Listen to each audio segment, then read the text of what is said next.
Israel Update with Gadi and Mike Duran.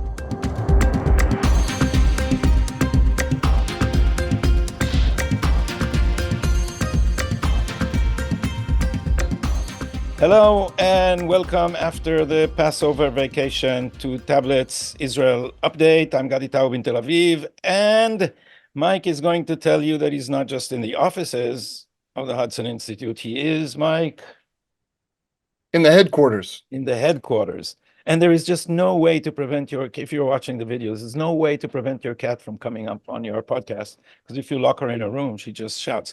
It's 206 days to the war. Tuesday, April 30th. Yeah, I know you want to be in the frame. And things are heating up.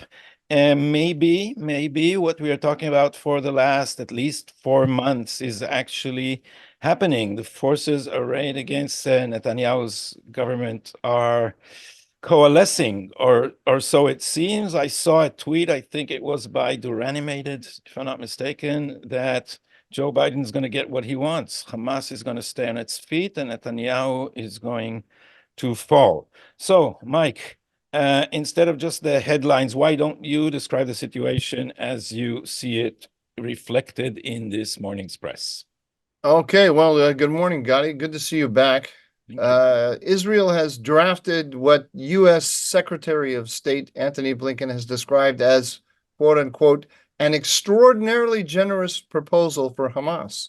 That is a proposal for a ceasefire hostage deal that it presented to Hamas over the Passover holiday weekend.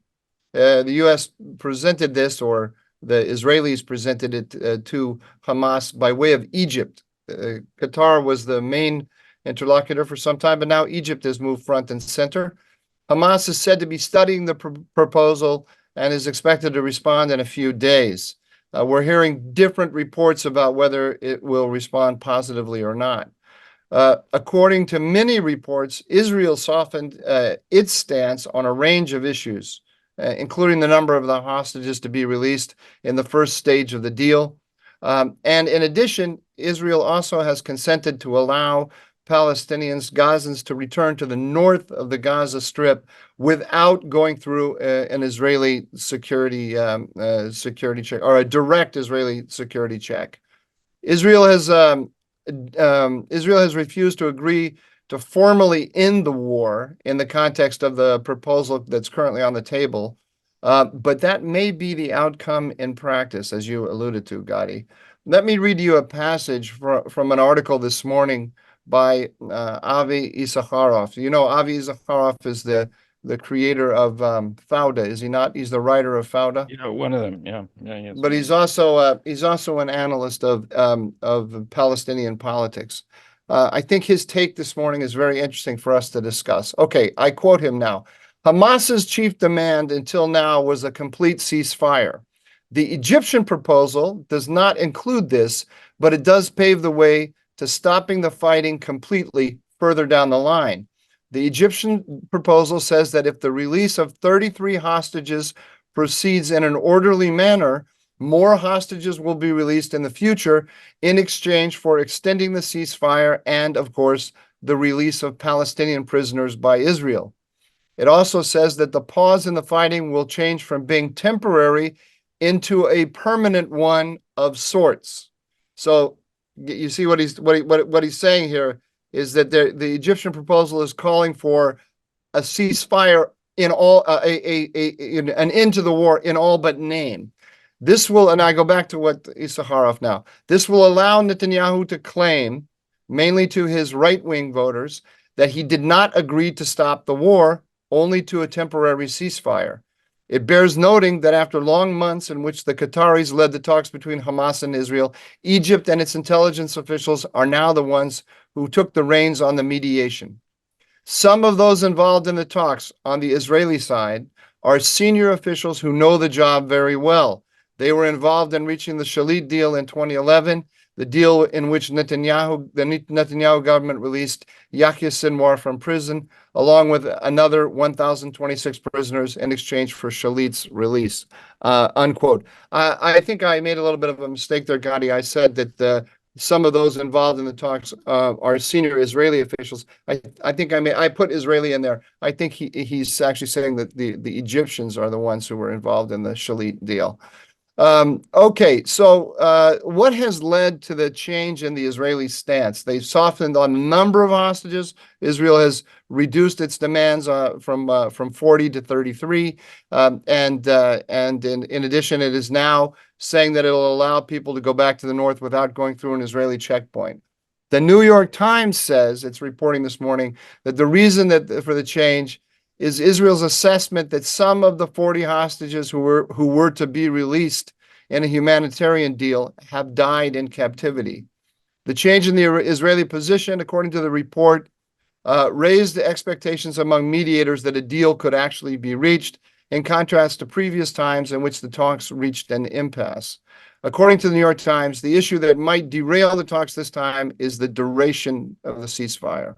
Hamas wants a permanent ceasefire and an end to the war, and Israel is only willing to agree to a temporary ceasefire. Within Netanyahu's government,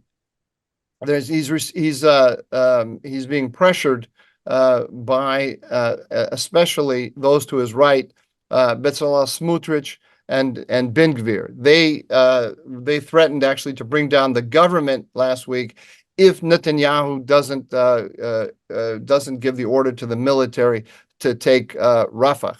Ben Caspit, my favorite columnist, I say that with irony, of course, in Israel, he's saying that another reason why Netanyahu changed his position, or the government changed their position in the negotiations, softened it, is because Netanyahu is afraid of being indicted by the International Criminal Court.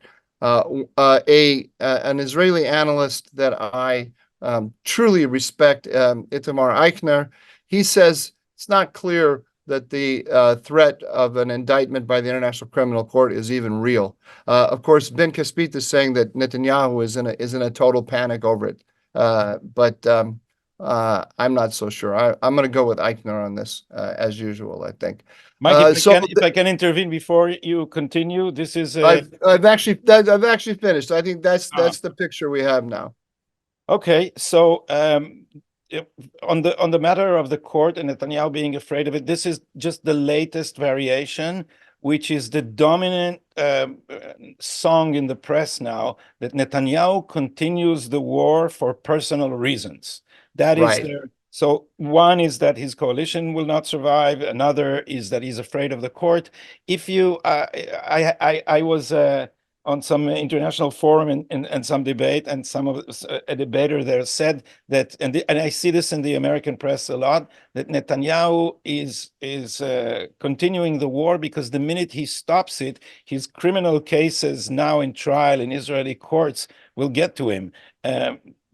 And all these stories are completely false. First of all, nothing is stopping the criminal case from continuing against him as the war, because of the war. They're not stopping because of the war.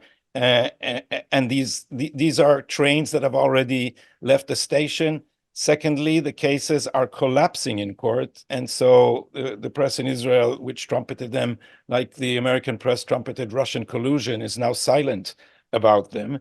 And secondly, this is an attempt to ignore the fact that Netanyahu represents the majority of Israelis.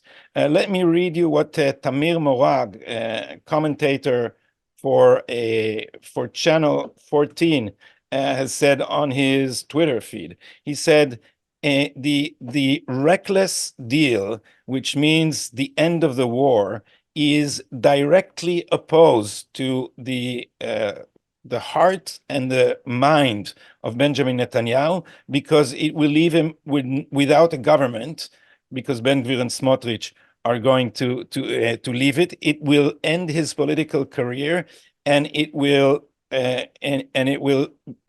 be the shame of and it will stick the shame of the Hamas massacre on October 7 as the ending accord of his career. These are the personal reasons. But Netanyahu in this is backed by the public. And what you saw on social media was the very noisy voice of the tiny fraction of the permanent anti-Netanyahu demonstrations. They're very loud on Twitter. The press almost unanimously support. There was fighting all over the weekend. You're one of the people you follow, Erez Tadmor, a very sharp commentator, was making jokes about the shabbiness of the press as adopting the idea that there is actually no good reason grounded in interest for Israel to continue the war. So they've personalized this issue so much that they are trying to completely blur the fact that there is a real strategic dilemma. But the public is not buying this, and people are supporters of Netanyahu are saying, and these are not just the radical supporters of Ben Gvir. They're saying if Netanyahu quits this war without victory, we, the supporters of Netanyahu, will make sure he is removed from office. So when you describe the pressures that he is under, it's not just personal in a narrow sense. It's personal in the sense that Netanyahu understands that this is a betrayal of Israeli interest to such an extent that he will go down in infamy in history books if he opts for that shameful deal. Listening to you, you're giving pretty much, I think, the identical analysis that I heard from Amit Segal in this interview with Christian Amanpour. Did you see that? Yeah. I meant to tweet it. I forgot. I think this is something I think everyone should watch because it was the Christian Amanpour has the worldview of Thomas Friedman, the New York Times, and Amit Segal has the same worldview that you do. He was speaking very politely and just explaining to her reality, but you could see that the two worldviews were so incompatible. It was just a lovely. It was a lovely example of two worlds colliding. And so I'll put that on my Twitter feed. I forgot about it. I saw it. I watched it. But Mike, explain the clash of the worldviews to our viewers and listeners.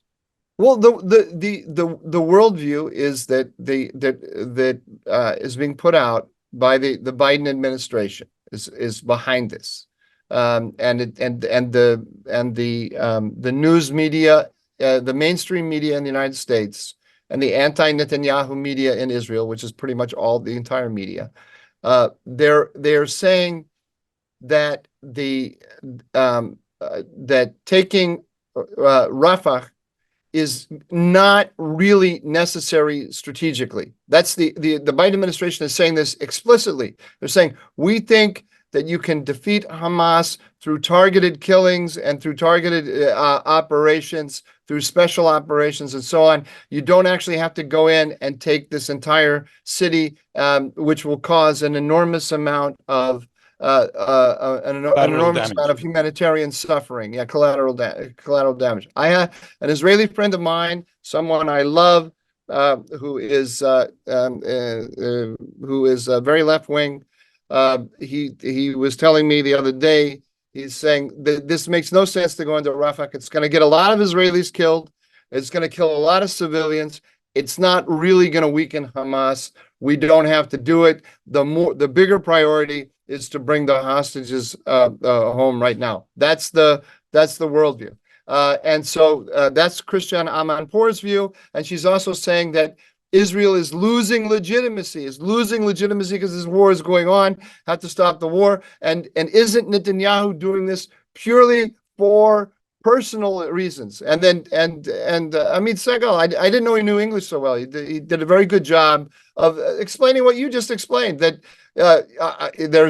of course he has a personal interest as a politician in being successful, but he's successful if he does what 90% of the Israelis want him to do, which is to win the war by going into Rafah. And the idea that Rafah is not a strategic necessity, that seems a little bit silly to me. But what's hard to know is that I mentioned in the news this morning that Ben Caspit is saying that Netanyahu is in a controlled panic. I think that's a direct quote, a controlled panic about the International Criminal Court indictment. And then Itamar Eichner says it's not clear that this is really happening, and it seems to be used by people for political agendas, like Ben Caspit. But there's a lot that you in trying to figure out what's going on. There's a lot like of issues like that. For example, the change in the Israeli position. How much of this is Netanyahu bowing to American pressure, making a decision that he's really not going to go into Rafah, and he really wants the deal with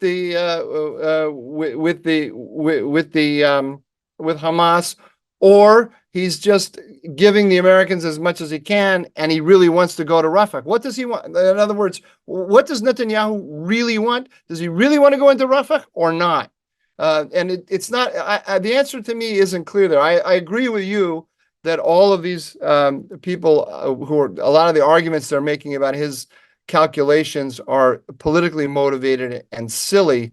But given the level of American pressure on him, and given the magnitude of the problems he's going to have on the humanitarian front when they go into Rafah, it's not clear to me that that's what he really wants to do tomorrow. I really don't know. I'm not sure if these are the right terms. What he wants to do, he knows he needs to finish the job, and so whatever way or path he's thinking about for winning this war, I don't see any one of them not passing through Rafah. Just remember the map. Israel more or less emptied the northern part of Gaza from Hamas and most of its inhabitants. It then moved into the lower middle with Khan Yunis, but Rafah is adjacent to the border with Egypt. There is an underground highway of smuggling going on through this border. The hostages can be smuggled out. Weapons are clearly smuggled in, and the Hamas leadership can escape. So clearly, if Israel wants to win this war, this first round of its big war with Iran, it cannot possibly do it without Rafah. What the press here is saying, to my mind, ridiculously, is that now we need to return the hostages. Then we will attack Rafah. Okay. We have time. There's time for that. Okay, I agree that the press is pushing that line for political reasons. Here's what is starting to impress me. The last major maneuver on the ground by the IDF in Gaza was in December against Khan Yunis. So we're now moving into the month of May. So 5 months have gone by where we have been here on this podcast saying, next stop Rafah. Next up, Rafa, I sent you, why don't you put up that, I sent you a cartoon. Yeah, from Guy Morad from Yediot, right? This is the picture that I have in my head of what's going on. So Netanyahu is sitting in this car, and the ramshackle license plate says total victory. So he's in the car to total victory, and the road sign on the other side of the intersection says Rafah. So Rafah straight ahead, and that's the way to total victory. But there's Biden with the red light, Biden saying don't, and Ben Gvir turns to Netanyahu and says, "What are you waiting for? Haven't you ever run a red light before?" So that's pretty much what it's that to me captures the essence of what's going on right now. For Israelis, there's another layer that we need to explain, is that over the weekend or the day before the weekend, Ben Gvir's driver passed a red light and involved him in an accident in which he was wounded. And people use that to say that Ben Gvir is reckless, lawless, and should not be in government. So the idea in this cartoon is that Ben Gvir and Smotrich are pushing Netanyahu to do something that he doesn't want. I just remembered one. Am I going too far afield here when I when I remember Shalom Chanoch, Ulo Tzer Be'adom. Remember that? No, you're not too far afield. So tell us. That was a song from the, I don't know, when was that? 80s, 90s, about Sharon. It was the 80s because it was the Lebanon War. Yeah, And Shalom Chanoch had this song about Sharon. He that doesn't was stop. that was He doesn't before stop. Sharon turned leftward and became It a became a hero of godly. the left. Yeah. Yeah, Yeah. then Sharon. He doesn't stop at red lights is the name of the song. Wasn't Yeah, a bad song, by the way. so let me complicate the picture, Okay. because the pressures you described are I'd say the major avenues of pressure, but the Biden administration is using multiple other channels. So maybe the indictments in the international court are not going to move forward, but the threat is in the air. The court can also conceal indictments. It can also put them on hold with a condition saying, if you enter Rafah, then there will be this and that.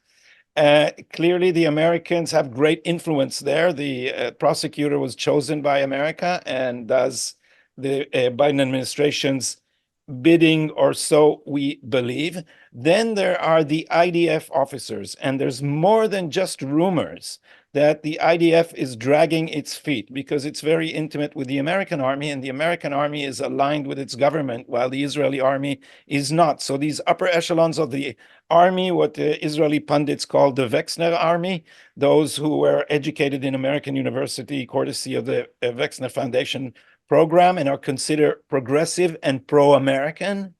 And so they think of their role as stopping the wildness of Ben Gvir, Smotrich, and Netanyahu. So there's the army there. We had two episodes here that were demonstrative of that. One is that Netanyahu promoted Roman Goffman, who Oh, is yeah. a very aggressive general of the kind we need. And there's a video of him, and you and I discussed it. I think I sent you a copy recently, where he says, before this is Gadi Eisenkot's end of command. And so this is a while back, and he says to the top brass of the IDF, he's the commander of an armored division. He said, "You're not using us. We can do a lot of things, and we're sitting idle, and we're ready for a command. Just give it." And there's a shot of them laughing at him, which, in light of October 7, this Khaliva there, Aaron Khaliva, is the failed, now resigned chief of IDF intelligence, and there's Herzi Halevi and all this, the whole band of generals sitting them sneering at this old timer who thinks we need armor. We have cyber, and we have high F-35s, and we have technology, and this is child's play. So Roman Goffman was appointed to be Netanyahu's army liaison. And he was also, sorry, go ahead. And the press went wild and found things that he said that they presume are very radical and very right wing, and so not appropriate. Yes, but I have one more appointment issue to mention. But yeah, intervene. Let me just say something about Roman Goffman. Two things. Yeah. One is that he was personally courageous and heroic on October 7th. He was. I don't know the full story, but basically he grabbed his weapon and he went to go fight and was wounded. I don't know the full circumstances of how he was wounded and so on. But that adds another wrinkle to the story, or an aspect that's interesting. And the second thing is you said that they found things about him that they're using to smear his reputation. He circulated it, I think, as Netanyahu's military advisor, but I may be wrong. At any rate, he wrote a paper which they're saying is which in defense of him, they're saying is his personal opinion, in which he said that at the end of the war, Israel has to be in control of the civilian infrastructure in Gaza. So it has to rule over the Gazans in order to de-Hamasify the population. This to me, by the way, is kind of common sense. But there are many forces in the world and in Israel who are against the military occupation of Of Gaza. course, and in the American administration, of course, but And in the American administration, right? I mean, but that's one of the things that why this paper leaked, because they want to cause friction between Netanyahu and the Americans, I presume. exactly. And just to give you the progressive mood of the elites, which I think is represented clearly by Anthony Blinken and Joe Biden and their whole administration, and among Israelis, is I'll quote someone who's not a general, although she was married to someone who got the highest medal in Israel for his bravery in the Yom Kippur War. Professor Yuli Tamir, she's a student of Isaiah Berlin. She wrote a doctorate in history in Oxford, England, and she is now the president of an arts college. And there was a slogan in Israel, Beyachad Nenatzach, together we will win. And she said that she replaced this slogan in her college because there are Arab students. She replaced "Together we shall win" with "Together we shall overcome." And we talked about this. we did. Yeah, you screened that here, I believe. I think so. I mean, you showed it to me at one point. I can't remember. I think it was on the show. I did. So this is my, it's my favorite trope for understanding them. But the problem is that the army is like that too. The army is like, Khalifa was quoted saying that our next mission is to worry about the environment or something like that. So you see where they're coming from. Next appointment is a non-appointment. I have to, every time you say that, I always have to say, I think you go too far on that. I go too far? Yeah, I do. Well, that's good because I don't go far enough. So between your opinion and what I should do, I'm smack dab in the middle. Right in the sensible middle. This is a compromise. You always, I always, okay. But let me finish about the appointments, because go ahead. The other story is no less demonstrative and no less important. It's the story of Dvir Chever, who jumped to replace the commander of a unit called Refaim. It's not exactly, but it's something like ghosts. And they are considered not just an elite unit, but the unit that was most successful in killing Hamas combatants, and he himself, he's I think the only one at his rank, which is Aluf Mishneh. What is it, Colonel? There are only two commanders of his rank that actually led the forces into battle. He's one of them. He's considered one of the IDF's bravest people. And when he finished his tour of duty, he asked to get permanent command of his unit and was refused by the IDF. And so he quit the army. And I don't know what will go on with him until then, but all over the right-wing feed, there were jokes about, I went to check out who this Dvir Chever is, and lo and behold, I wasn't surprised. And you see, he wears a knitted yarmulke. He's a religious Zionist, and his wife is with a head covering. And so what happened to the army, in the eyes of many, myself included, is that systematically people who have a philosophy of victory, or who belong to the right, and or are religious or affiliate with the settlers, or three of these, cannot get promoted in the army. Instead, we promote the Khalivas and the Gantzes. And so if you have something to say about Dvir, you do it now, and then we can move to the next. No, nothing to say. But you are going to discuss the tweet by Gantz, are you not? Oh yeah. No, that was the next stage, is to say. Yeah, because this is a logical place. Yes, because this we can't not just ignore it. It's quite amazing, actually. It's amazing, and we'll show it. And you posted a translation of it, so I'll put the whole thing on the screen in a minute. But what I wanted to say is that apart from having the IDF probably dragging its feet and putting obstacles in Netanyahu's road to Rafah, and except the other pressures from the coalition, there is also pressure from Gantz and Eisenkot, the faction within the little kitchen in the cabinet, what is called the war cabinet, which is very small, in which they have a veto. So Gallant is a moderate. Gantz is considered an American representative.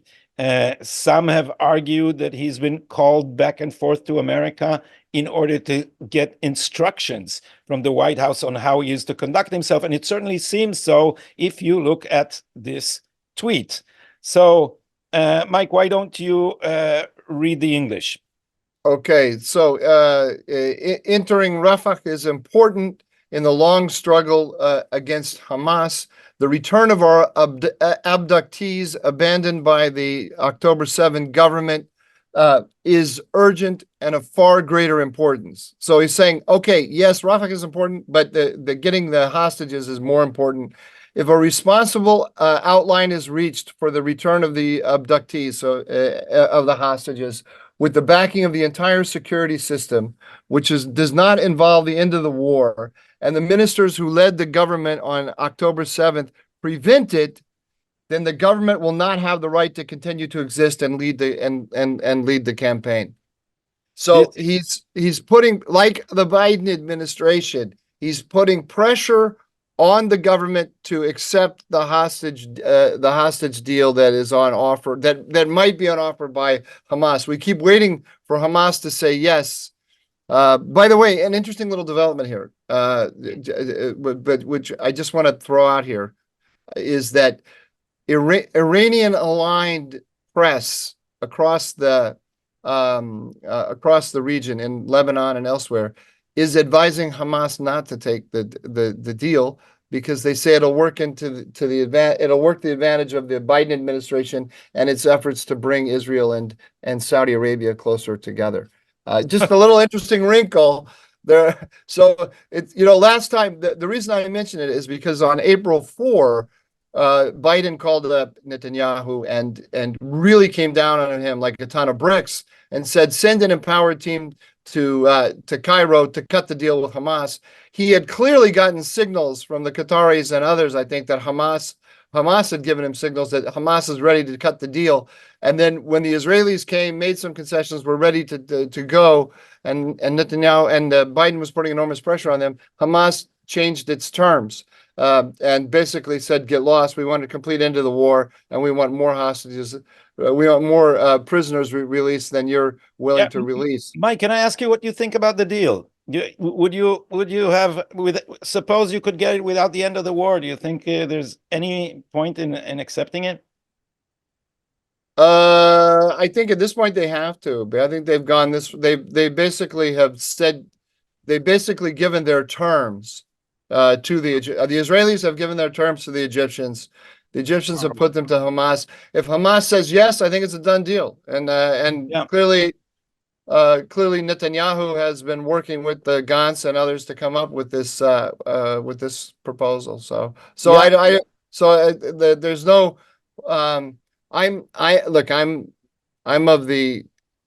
I personally believe the number one thing is to destroy Hamas. They need to go into Rafah. They need to control the passages from Egypt. That's the strategically important thing. And I don't agree with Gantz. It's not. I don't believe that the releasing of the hostages is more important than that. Obviously, releasing the hostages is important, but they are where they are. They have agreed to this.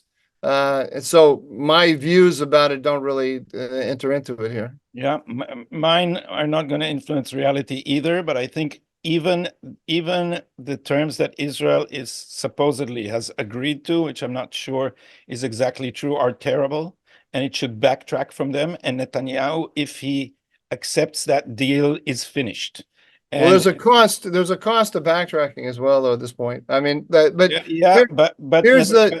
let me be clear about this. Netanyahu, if he accepts this deal, is finished, and this government is finished, and I think instantly. The majority of Israelis are not the press. As Amit Segal rightly says, 90% of Israelis think that leaving Hamas on its feet is a complete betrayal of the deepest interest of the state, and the idea that the terrible fate of a number of living hostages, probably what is the number circulating is 33 hostages, justifies putting the 9 million citizens of Israel in existential danger, let alone the fact that some people like me believe that Netanyahu's original sin was accepting the Shalit deal, in which 1,000 terrorists, or a little more, were released for one soldier. What we taught Hamas is that we would do anything to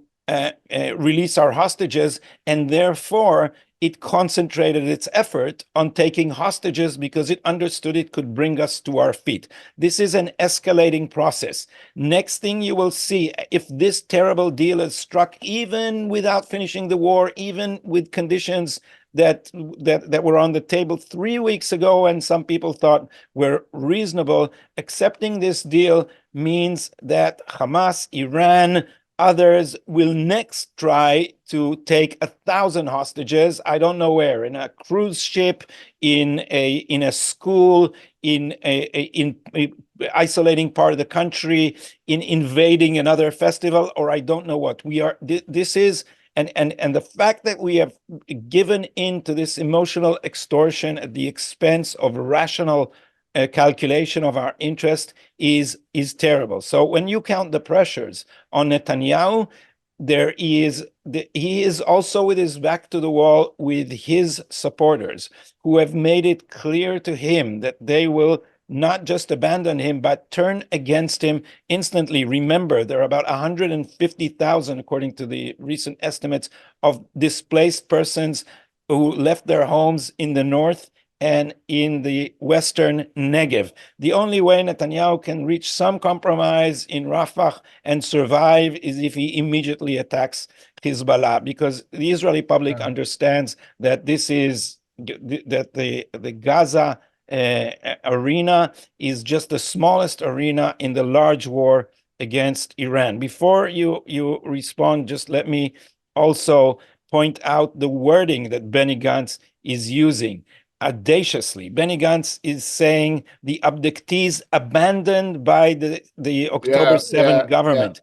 This is a slogan of the anti-Bibi demonstrations, the abandoned, hufkarnu. This is their sticker, and this is an attempt in which the whole hostage, the demonstrations to release the hostages are the most morally abhorrent thing we've seen in Israel in a long time, because what they are doing is raising the price of Yihya Sinwar's price for the hostages, because they're putting pressure on our government. So Sinwar is sitting in that tunnel and say, oh, let the Biden administration and the anti-Bibi crowd pressure him more so I can raise the price. We might have had the hostages back if we continued maximum pressure, because the deal we had last time was achieved when Hamas was with its back to the wall. Now we don't have it. And having Gantz say this is mind-boggling, because the idea, why is this hufkarnu, this we were abandoned slogan, tries to pin all the responsibility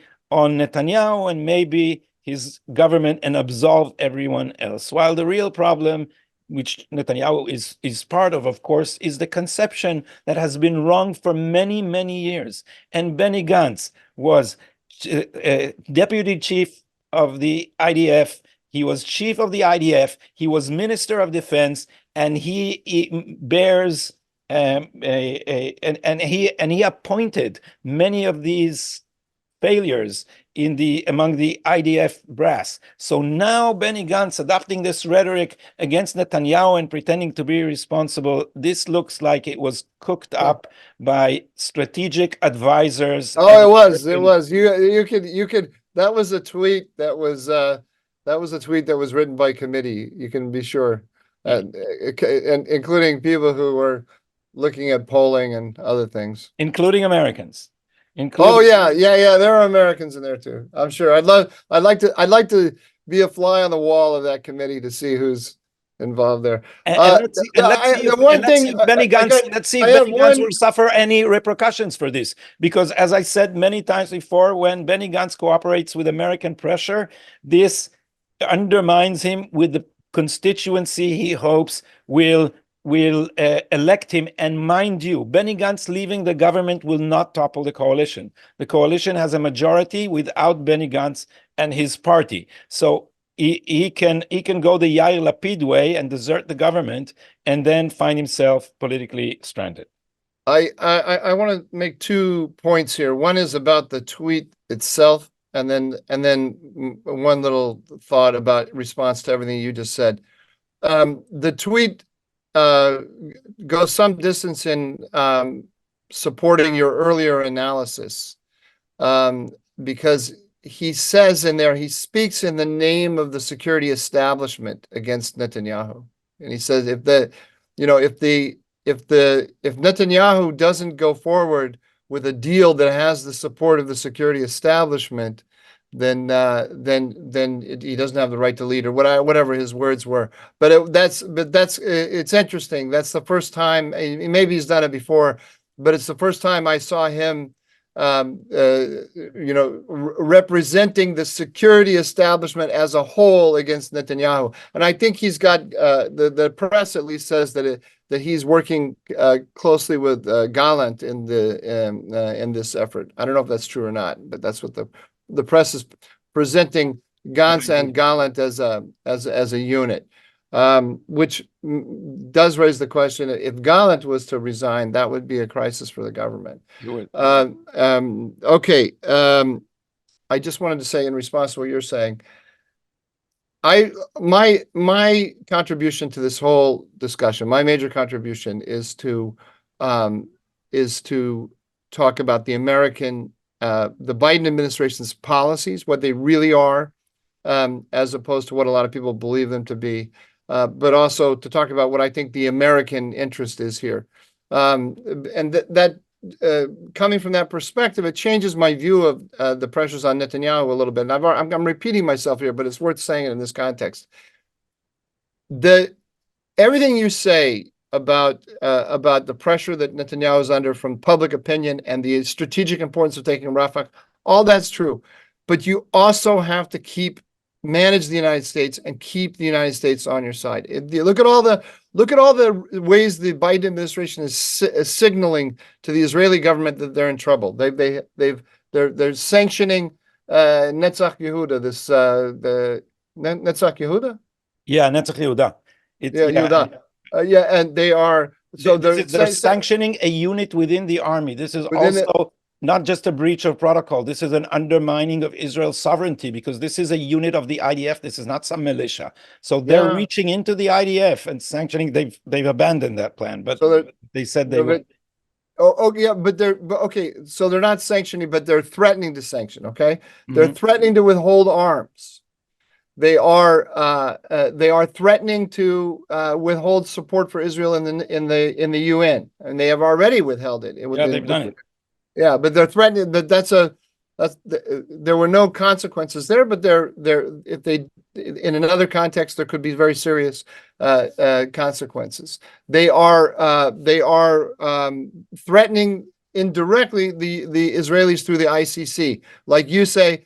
No one sees the Biden administration's fingerprints directly on that, but we all believe that the ICC wouldn't be moving in this direction or threatening to move in this direction if the Biden administration hadn't created a frame in which it was possible for them to do that. They are threatening to recognize a Palestinian state, and so on and so on and so forth.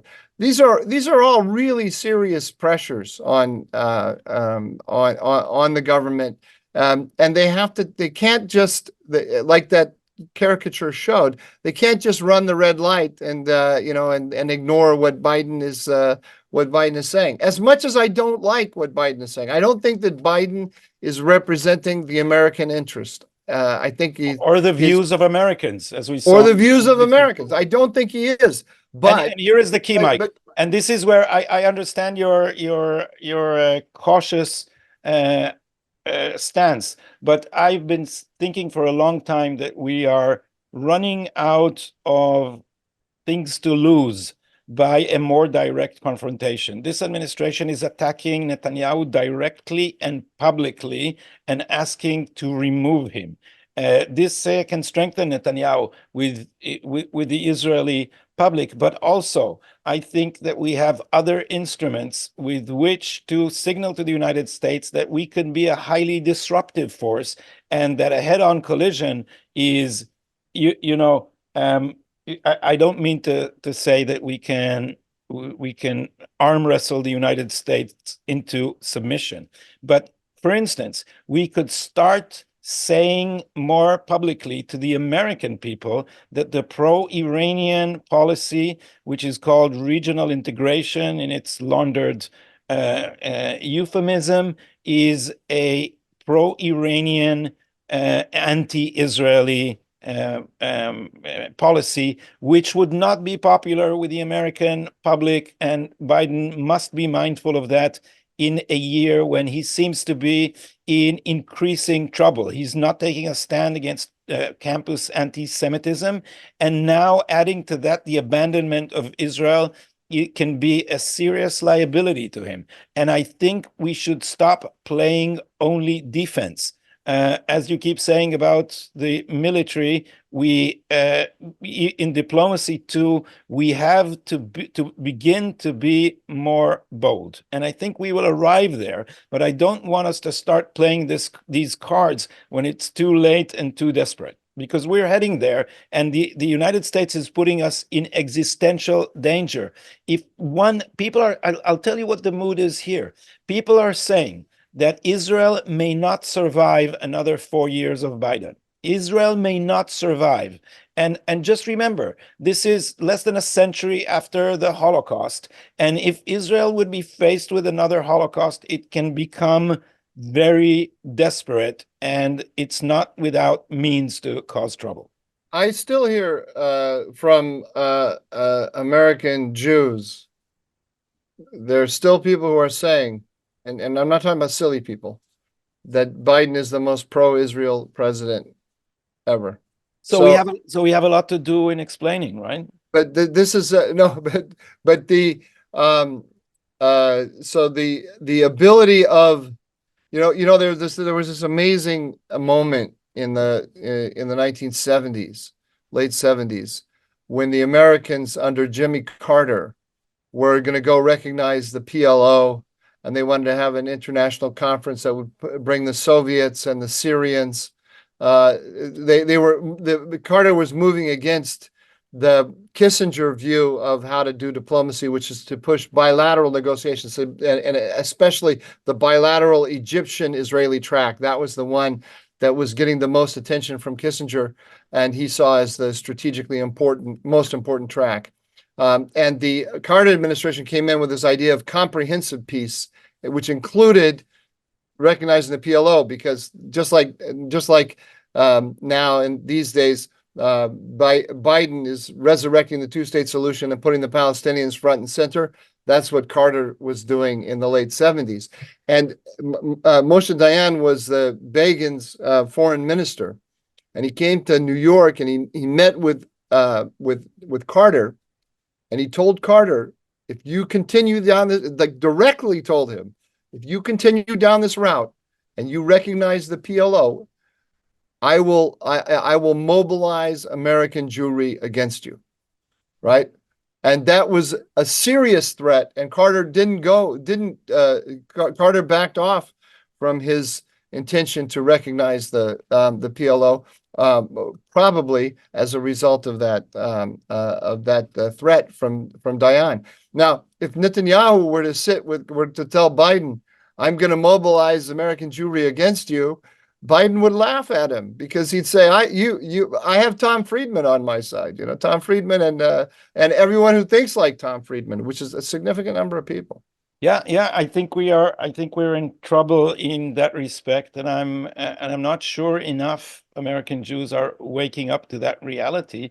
But what I mean is that Netanyahu shouldn't threaten or hint that he will mobilize American Jews, but the American public in general, and especially evangelical opinion, but generally we saw in the polls, Americans are far more pro-Israel than they are pro-Hamas. They are far more pro-Israel than they are pro-Iran.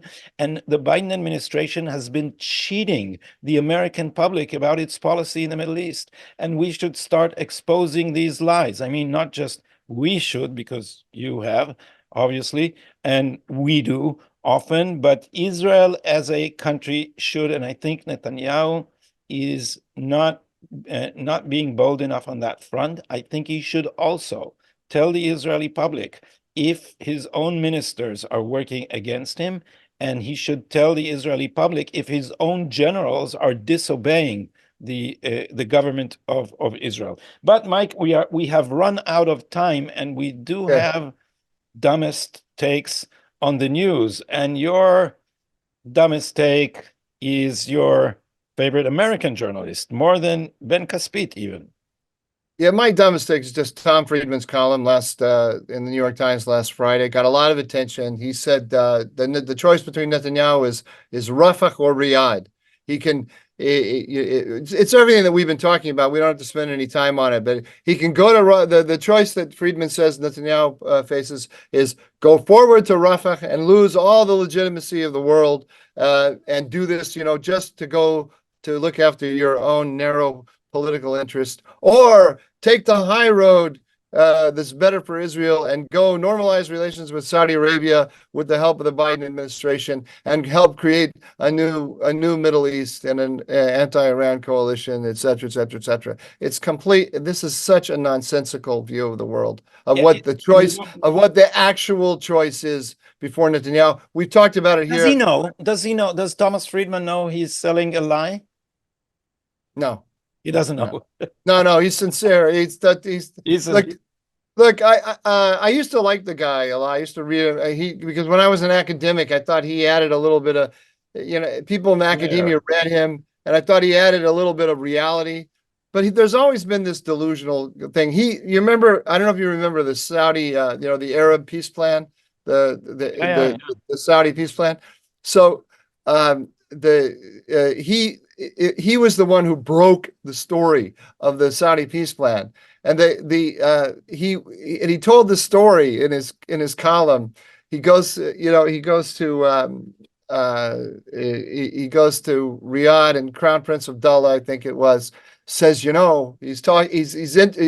having an interview with Crown Prince Abdullah, and it's not an interview. It's a heart-to-heart. A heart-to-heart, yeah. He's looking. He wants to talk to Tom Friedman. Wants some advice, life advice, And they're talking about peace with Israel, and Abdullah, Friedman, so he can later brag that he knows him. Yeah, so Abdullah can brag that he knows Friedman. Yeah. So he Abdullah opens a drawer in his desk and says, I've got a peace plan here, but I really don't know if I should let it out. Because what do you do with a New York Times reporter? You tell them your secrets, the things you're not sure. Because they keep them. Friedman, I think he truly believes that he convinced Abdullah to release this. Yeah, but he has a talent. He has a rhetorical talent to create false symmetries and elegant puzzles in which everything fits together. And it's like some political philosophers have that talent to cover contradictions with flowing phrases. In his case, it's half macho, nitty gritty, hard-boiled realism with which he covers complete fantasy. And so let's stay. And of course, he's a mouthpiece. He's being manipulated by the. He's being one of his columns. I think I pointed this out here when I presented. Yeah, he took dictations from Blinken. He basically said, "I'm taking dictation from Blinken." Yeah, so and they're fooling him. But let's stay on. Can I just one more thing though? It's heady stuff. It's heady stuff. I saw a podcast or an interview with Friedman, and he said, that his task, our task right now, is to bring down Netanyahu. Netanyahu is the most dangerous thing that the dangerous the biggest danger to the Jewish people, to the Israelis today, is Netanyahu, and I, Tom Friedman, am going to bring him down. That if you're like even 60% sincere when you say that, it's heady stuff. You're at the forefront of the movement to save Israel by getting rid of this horrible bad man, Benjamin Netanyahu. Yeah, and against the will of Israel's people, And the I arrogance. guarantee if we could read his email, we'd see lots of very significant people, including world leaders, including billionaires, including beautiful Hollywood actresses, are sending him emails saying, "Thanks, Tom, you're fighting the good fight for me." If beautiful Hollywood actresses would send me messages like that, I'd change my views. And let's just sum up this conversation about Tom Friedman with saying that he believes that the Earth is flat, and I think that says everything. Now from in Hebrew we say "minoseh lenoseh beoto noseh," from subject to subject on the same subject. Journalists who are mouthpieces. Is there anything more ridiculous than Barak Ravid accepting a prize from the people he is supposed to cover? And so he accepted with a tuxedo a prize at a Hauge from Joe Biden, which he covers for Axios. And this is an Israeli journalist, and he reached this pinnacle of his career by slandering the IDF, among other things, in the effort to portray us as a rogue, undisciplined power. And this is in an interview that was widely circulated in Israel with Hebrew subtitles at the Anderson Cooper show on CNN, where he said the IDF was once professional, but it's now wild. Who did the Hebrew subtitles? I did one version. I think Erel Segal did another version. I did for my show on Friday nights, and whenever I tweet this, it just goes wild, because people are, people are dying in Gaza. These are our relatives, and here sits this arrogant. I don't want to use any ruder words. Just call him a journalist. Yeah. I have a hashtag on Hebrew Twitter, B'Israel en itonut. There is no journalism in Israel, and that's largely true. There's a political chorus, and journalism has changed its own perception of its mission. You described it very well with Tom Friedman. It no longer trucks in information. It doesn't seek to inform. Its political activism. It has political missions in the service of which it distorts reality. And listen to what Barak Ravid had to say on Anderson Cooper about the brave men and women and commanders who are fighting in Gaza now. You remember that just a few weeks ago, 3 Israeli hostages that managed to escape their captors were killed by Israeli soldiers who fired at them, even though they were holding a white flag, okay? And, I spoke to an Israeli reserve officer who was in the same unit of those soldiers who shot those hostages. And I remember him telling me that the orders are basically from the commanders on the ground is just shoot every man in fighting age. Those are the orders.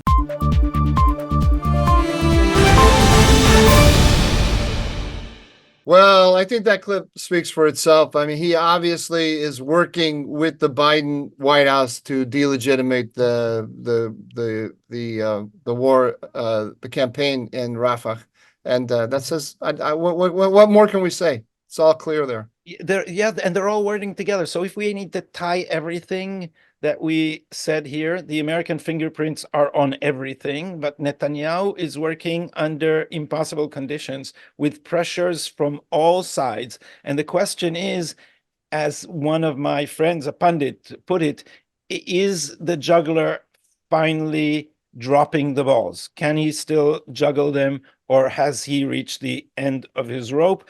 We've reached the end of our show. So we've been going on for more than an hour, but these things are extremely important, and we haven't been here last week, although we posted an episode on video, if you want to check it out on our channel, with Professor Kobi Michael about the Hamas and Iran plans to destroy Israel in the long run. Mike, it's been a pleasure to converse with you at the headquarters of the Hudson Institute in Washington. And we will be here next week on Tuesday. Stay put until then.